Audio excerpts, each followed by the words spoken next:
வாழ்க்கையில ஜெயிச்ச ஒவ்வொரு மனுஷனுக்கும் பின்னாடி இருக்க ஒரே ஒரு சீக்ரெட் விடாமுயற்சி. விடாமுயற்சி. இன்னைக்கு இருக்கிற காத்து எவ்வளவு ஸ்பீடா வந்தாலும் அதை தாண்டி மேல பறக்கும்.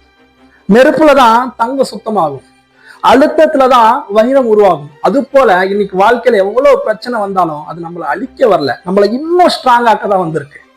வீழ்ந்தவன் தோற்றவன் கிடையாது, எல்லாமே கிடப்பவன் தான் தோற்றவன்.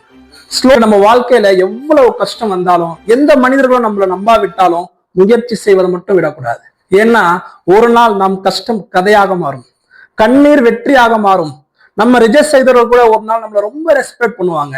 அது நாள் வரை போராடு, போராடு, முயற்சி செய், விடாமுயற்சி மட்டும் விடாதே. ஒரு நாள் நம் வாழ்க்கையில ஜெயிப்பது உறுதி. மோட்டிவேஷன். இன்றைக்கு இந்த உலகம் மிக வேகமாக ஓடிக்கொண்டிருக்கிறது. ஒரு தோல்வி வந்தாலே பல பேர் மனசுடைஞ்சு போயிடுறாங்க. ஒரே ஒரு ரிஜெக்ஷன் வந்தாலே பல பேர் என்னால முடியாது என்று நினைக்கிறார்கள். ஆனா ஒரு உண்மை தெரியுமா? இன்னைக்கு வாழ்க்கையில ஜெயிச்ச ஒவ்வொரு மனுஷனுக்கும் பின்னாடி இருக்க ஒரே ஒரு சீக்ரெட் விடாமுயற்சி. விடாமுயற்சி. இன்னைக்கு இருக்க இந்த காம்படிட்டிவ் வேர்ல்டுல ஒருத்தன் வாழ்க்கையில ஜெயிக்கணும்னா அவனுக்கு ரொம்ப முக்கியமானது விடாமுயற்சி. ஒரே ஒரு எக்ஸாம்பிள் சொல்றேன். கடல்ல அலை தொடர்ந்து கரையை கடந்துட்டே இருக்கும். ஒரு தடவை இல்ல 1000 முறை கரையை கடக்கும். ஒரு நாள் அது கடினமான பாறையை உடைச்சிருது. எப்படி? அதன் வலிமையாலா? இல்லை, தொடர்ந்து முயற்சி செய்வதால். அது போலதான் நம்ம வாழ்க்கையில இன்னைக்கு நாம முடியாது என்று நினைக்கிற ஒரு விஷயம் ஒரு நாள் நம்மளால செய்து காட்ட முடியும். ஒரே ஒரு கதை சொல்றேன். ஒரு இளைஞன் இருந்தான். அவனுக்கு வாழ்க்கையில மிகப்பெரிய கனவு இருந்தது. ஆனா லைஃப் அவனை ஈஸியா விடல. 10 இடங்கள்ல வேலைக்கு போனா, 10 இடங்கள்ல ரிஜெக்ஷன் ஆனா. ஒரு நாள் ரொம்ப சோகப்பட்டு அவங்க அப்பாட்ட போய் சொல்றான், அப்பா எனக்கு மட்டும் ஏன் தோல்வி மேல தோல்வி வருது, நான் எடுக்கிற முயற்சி எல்லாம் தோல்வி அடையுதுன்னு சொல்லி சோகமா சொல்றான். அவங்க அப்பா அவனை வெளியே கூப்பிட்டு போறாரு. அங்க ஒரு மூங்கில் மரம் இருந்தது.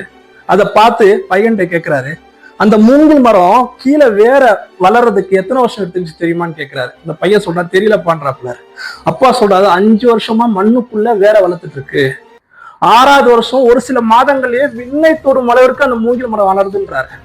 அது போலதான் நம்ம வாழ்க்கையில தெரியாம எடுக்கிற எவ்வளவோ முயற்சிகள் ஒரு நாள் மிகப்பெரிய வெற்றியை கொடுக்கும் சொல்றாரு.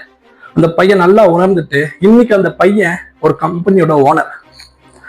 தொடர்ந்து முயற்சி செய்து கொண்டே இருக்கணும் வாழ்க்கையில. ஒரு விஷயத்த நினைவில் வைங்க, கழுகு காத்து எவ்வளவு ஸ்பீடா வந்தாலும் அதை தாண்டி மேல பறக்கும். நெருப்புலதான் தங்கம் சுத்தமாகும், அழுத்தத்துலதான் வைரம் உருவாகும். அது போல இன்னைக்கு வாழ்க்கையில எவ்வளவு பிரச்சனை வந்தாலும் அது நம்மளை அழிக்க வரல, நம்மளை இன்னும் ஸ்ட்ராங் ஆக்கதான் வந்திருக்கு. வீழ்ந்தவன் தோற்றவன் கிடையாது, எல்லாமே கிடப்பவன் தான் தோற்றவன். Slow progress is still progress சொல்லுவாங்க. If you can't fly, run. If you can't run, walk. If you can't walk, crawl. But whatever you do, you have to keep moving forward.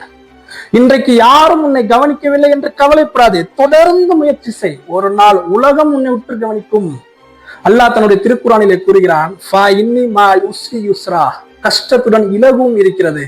இன்று நம்ம வாழ்க்கையில எவ்வளவு கஷ்டம் வந்தாலும் எந்த மனிதர்களும் நம்மள நம்பாவிட்டாலும் முயற்சி செய்வதை மட்டும் விடக்கூடாது. ஏன்னா ஒரு நாள் நம் கஷ்டம் கதையாக மாறும், கண்ணீர் வெற்றியாக மாறும். நம்ம ரிஜெக்ட் செய்தவர்கள் கூட ஒரு நாள் நம்மள ரொம்ப ரெஸ்பெக்ட் பண்ணுவாங்க. அது நாள் வரை போராடு, போராடு, முயற்சி செய், விடாமுயற்சி மட்டும் விடாதே. ஒரு நாள் நம் வாழ்க்கையில ஜெயிப்பது உறுதி. மோட்டிவேஷன் ஸ்பீச் உங்களுக்கு பிடிச்சிருந்தா சப்ஸ்கிரைப் பண்ணுங்க, லைக் பண்ணுங்க, ஷேர் பண்ணுங்க, அப்புறம் அந்த பெல் பட்டனை டச் பண்ணுங்க. ரொம்ப நன்றி.